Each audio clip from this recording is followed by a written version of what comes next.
ሰነፉ አጎናፍርና የአስማቱ መጥረጊያ። ከዕለታት አንድ ቀን በአንድ እጅግ በጣም ውብ አረንጓዴ ዛፎች በተሞሉበትና ወፎች ዝማሪያቸውን በሚያሰሙበት ጸጥታ የሰፈነበት መንደር ውስጥ አጎናፍር የሚባል አንድ ወጣት ልጅ ከእናቱ ጋር ይኖር ነበረ። ይህ መንደር ላይን የሚማርክ ቢሆንም የአጎናፍር ቤት ግን ከመንደሩ ሁሉ የተለየ ነበረ። አጎናፍር በዓለም ላይ ካሉ ልጆች ሁሉ እጅግ በጣም ሰነፍ በመሆኑ ቤት ውስጥ ዕቃዎቹ ተዝረክርከው ልብሶቹ ወድቀው አቧራው ቢታይም እሱ አንዳችም ግድ አይሰጠውም ነበረ። ቀኑን ሙሉ መተኛት፣ ማዛጋት እና ምግብ መብላት እንጂ አንዲትም ስራ ሰርቶ አያውቅም። ጠዋት ፀሐይ ወጥታ አናት ላይ ስትደርስ እንኳን አጎናፍር አፉን ከፍቶ እያንኮራፋ ይተኛል።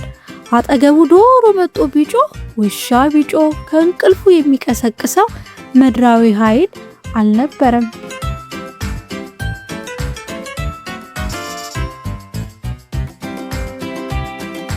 እናቱ ወይዘሮ ማዘንጊያ ግን ጠዋት ማለዳ ተነስተው እንጨት ሰብረው ውሃ ቀድተው ቤት አጽድተው የሚውሉ እጅግ ታታሪና ጠንካራ ሴት ነበሩ። የልጃቸው የዘወትር ስንፍና ግን ሁልጊዜ ልባቸውን ያደማቸው ነበረ። አጎናፍር ተነስ፣ ፀሐይ እኮ አናት ላይ ወጣች፣ እስከ መቼ ነው እንደዚህ ተኝተህ የምትኖረው? እያሉ ዘወትር ይመክሩታል፣ ይቆጡታልም። አጎናፍር ግን ብርድ ልብሱን ፊቱ ላይ ጠቅልሎ የግራ ጆሮውን ይዞ እሺ ማማ አሁን እነሳለሁ ከማለት ባለፈ በተግባር አሳይቶ አያውቅም። አንድ ቀን ጠዋት እናቱ ወደ ሩቅ ወንዝ ሄደው ውሃ ለመቅዳት ሲነሱ አጎናፍር በግድ ከእንቅልፉ ቀስቅሰው አንድ አሮጌ የእንጨት መጥረጊያ እጁ ላይ ያስጨበጡት።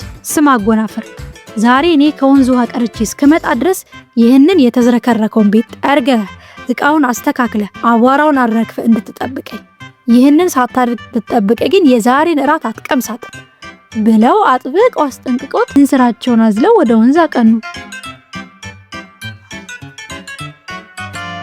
እናቱ ከግቢው ወጥተው ዞር እስኪልለት ድረስ በሩ ላይ ቆሞ የጠበቀው አጎናፍር ልክ ከዓይኑ ሲሰወሩ መጥረጊያውን እዚያው መሬት ላይ በኃይል ወረወረው። ማነው ሁሌ የሚጠርግ? ማነው ሁሌ የሚደክም? እኔ እኮ ገና እንቅልፍ ያልጠገብኩም እያለ እያጉረመረመ ስራውን ትቶ ጫካ ውስጥ ወዳለው ትልቅ የዋርካ ዛፍ ስር ሄዶ ለመተኛት አቀና። ጫካ ውስጥ ገብቶ ከትልቁ ዋርካ ዛፍ ስር እንደደረሰ አየሩ ቀዝቀዝ ሲለት ጋደም ብሎ ለማሸለብ አይኑን ጨፈነ። ነገር ግን ገና እንቅልፉ ሳይወስደው ድንገት ከጫካው ጥልቅ ስፍራ ከቁጥቋጦች መሃል አንድ ለየት ያለ የሚያብረቀርቅ ሰማያዊ ብርሃን አየ። አጎናፍር በድንጋጤ አይኑን አፈጠጠ። ይሄ ደግሞ ምንድን ነው ብሎ በጉጉት ቀስ ያለ ወደ ብርሃኑ ተጠጋ። ቅጠሎችን ገለጥ አድርጎ ሲመለከት አንድ ነጭ ፂማቸው ደረታቸው ላይ ደረሰ። ፊታቸው ላይ ጥልቅ ጥበብ የሚነበብባቸው ሽማግሌ ድንጋይ ላይ ተቀምጠው አንድ ለየት ያለ የሚያበራ መጥረጊያ ሲሰሩ ተመለከተ። ከመጥረጊያው ላይ ትንንሽ የብርሃን ብልጭታዎች ይራገፋሉ። አጎናፍር በአድናቆት ደንዝዞ ሲቆም ሽማግሌው ቀና ብሎ በፈገግታ ተመለከቱት።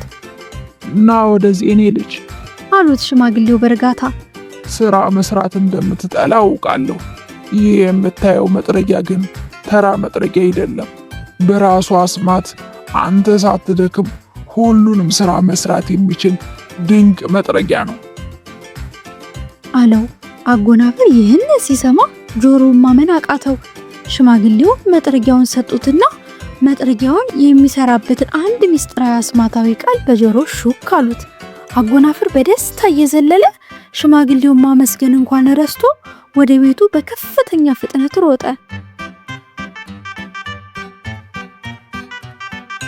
ቤቱ እንደደረሰ ያንን የተዝረከረከ በቆሻሻ የተሞላ ክፍል ተመለከተ። መጥረጊያውን መሃል ላይ አስቀምጦ ሽማግሌው የነገሩትን ምስጢራዊ ቃል በታላቅ ድምፅ ተናገረ። ወዲያውኑ መጥረጊያው በአየር ላይ ተንሳፎ ሰማያዊ ብርሃን እያወጣ በፍጥነት መንቀሳቀስ ጀመረ። ቤቱን በምቅጽበት ጠርጎ አጸዳው። አቧራውን አውጥቶ ጣለው። የተበተኑትን ልብሶች ሰብስቦ አጣጥፎ አስቀመጠ። አጎናፍር በደስታ ጮኸ። ከዚህ በኋላ በህይወቴ ስራ የሚባል ነገር አልሰራም ማለት ነው። እኔ ዓለም ንጉስ ነኝ እያለ እየሳቀ አልጋው ላይ ዘሎ ወጣ። ነገር ግን አጎናፍር በዚህ አላበቃም። ስግብግብነቱ አነሳሳውና መጥረጊያው ሌላ ትዕዛዝ አዘዘው። አሁን ደግሞ ውሃ አምጣ፣ በርሜሉ ሙላው ብሎ ጮኸ። መጥረጊያውም 2 ባልዲዎችን በአስማት አንጠልጥሎ ወደ ወንዝ በረረ። አጎናፍር ምንም ሳያስብ ዘና ብሎ አልጋው ላይ ተኝቶ ጥልቅ እንቅልፍ ወሰደው። መጥረጊያው ግን በሰከንዶች ውስጥ ከወንዙ ውሃ እየቀዳ እያመጣ በርሜሉን ሞላው። መጥረጊያው ማሰብ ስለማይችልና አጎናፍር በቃ ቁም ብሎ ስላላዘዘው አሁንም ወደ ወንዝ እየበረረ ውሃ ማመላለሱን ቀጠለ።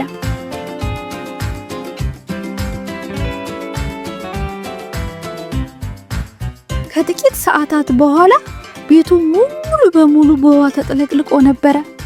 ውሃው ሞልቶ ፈሶ የቤቱን ወለል ወደ ጥልቅ ሐይቅነት ቀይሮታል። ድስቶች፣ የእንጨት ሳህኖች እና ልብሶች በውሃው ላይ ይንሳፈፋሉ። አጎናፍር አሁንም እያንኮራፋ ተኝቷል። ድንገት አንድ በውሃው ላይ የሚንሳፈፍ ትልቅ የእንጨት ሳህን መጥቶ አጎናፍርን ግንባሩን ሲመታ በድንጋጤ ከእንቅልፉ ተነሳ። አይኑን ሲገልጥ ቤቱ ባህር ሆኗል። ውሃው አልጋው ላይ ደርሷል። በድንጋጤ እየጮኸ ከአልጋው ላይ ዘለለ። ነገር ግን ወለሉ ላይ ባለው ውሃ ተንሸራቶ ውሃ ውስጥ ወደቀ። መጥረጊያው አሁንም 2 ባልዲ ውሃ ይዞ በሮ መጣና የአጎናፍር ራስ ላይ ደፋበት። አጎናፍር በውሃ ውስጥ እየተንፈራፈረ ቁም ይበቃል፣ ተው ብሎ ጮኸ። ነገር ግን መጥረጊያውን የሚያስቆምበትን ትክክለኛውን አስማታዊ ቃል ሙሉ በሙሉ ረስቶት ነበረ። ውሃው እየጨመረ ቤቱ ሊፈርስ ምንም አልቀረውም ነበረ። አጎናፍር እየተራወጠ እየወደቀ ጭቃ ውስጥ እየተንከባለለ መጥረጊያውን ለመያዝ ብዙ ታገለ። መጥረጊያው ግን እያመለጠው ተጨማሪ ውሃ ያመጣበታል። በዚህ መሃል የእናቱ ኮቴ ከውጭ ተሰማ። እናቱ ከወንዝ ተመልሰው ደጃፍ ላይ ደርሰዋል። አጎናፍር በከፍተኛ ፍርሃትና ድንጋጤ ውስጥ ሆኖ ለመጨረሻ ጊዜ በሙሉ ኃይሉ ዘሎ የመጥረጊያውን እጀታ ጨበጠው። እያለቀሰና እየተንቀጠቀጠ እባክህ አቁም፣ በራሴ ሰራለሁ፣ በራሴ ጉልበት ደክማለሁ፣ ዳግመኛ አልሰንፍም ብሎ ከልቡ ጮኸ። ልክ ይህንን ሲናገር የመጥረጊያው ሰማያዊ ብርሃን ድርግም ብሎ ጠፋና ተራ የእንጨት መጥረጊያ ሆኖ መሬት ላይ ወደቀ።